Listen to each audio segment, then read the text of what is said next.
23వ కీర్తన మనం ఒక్కసారి చదువుకుంటే దేవుడు మహాశక్తి సంపన్నుడు, ఆయన మన పట్ల చూపుతున్న కృప ఎలాంటిదో తెలియజేయబడుతుంది.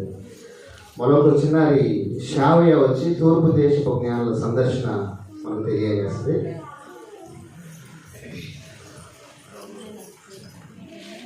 ముందుగా అవకాశం ఇచ్చిన దేవాలయానికి నాకు కృతజ్ఞతలు. అలాగే యేసుక్రీస్తునామములో వచ్చిన మీ అందరికీ నా వందనాలు.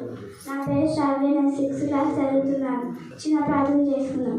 పరిశుద్ధ ప్రేమగల మా ప్రియులకు పరమ తండ్రి, సృష్టికర్త సర్వాధికారి, నీకే వేలా స్థితులు అయ్యా. అయ్యా, నేను బైబిల్లో చెప్తున్నాను, ఏ తప్పుడు పోకుండా చూడండి, అందరూ శ్రద్ధగా విన్నట్టు చూడండి అయ్యా. యేసుక్రీస్తునామములో ఇచ్చి ప్రార్థనలు వేడుకుంటున్నాం తండ్రి, ఆమేన్. తూర్పు దేశపు జ్ఞానుల సందర్శన. రిఫరెన్స్ బైబిల్ తెచ్చి చూడండి. మత్తయి సువార్త 2వ అధ్యాయం 1 నుంచి 12 వచనాలు. మత్తయి సువార్త 2వ అధ్యాయం 1 నుంచి 12 వచనాలు. హేరోదు రాజు దినములలో బెత్లెహేములో యేసు పుట్టాడని తూర్పు దేశపు జ్ఞానులు తూర్పు దిక్కున ఉన్న ఆయన నక్షత్రాన్ని చూసి తెలుసుకున్నారు. వారు యెరూషలేమునకు వచ్చి, యూదుల రాజు ఎక్కడ, ఆయనను ఆరాధించుకోవడానికి వచ్చి తిని అనేది.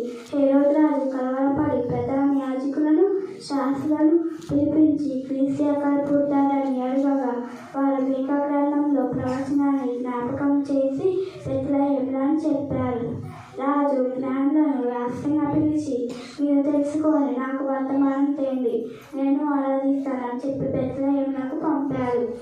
జ్ఞానులు తూర్పు దేశపున చూచిన నక్షత్రాన్ని చూచి ఆనందభరితుల ఇంటిలోకి వచ్చి తల్లి అయిన మరియను, ఆ శిశువును చూచి సాగిలపడి పూజించి తమ పెట్టెలను విప్పి బంగారమును, సాంబ్రాణి, బోళమును కానుకలు ఆయనకు సమర్పించింది.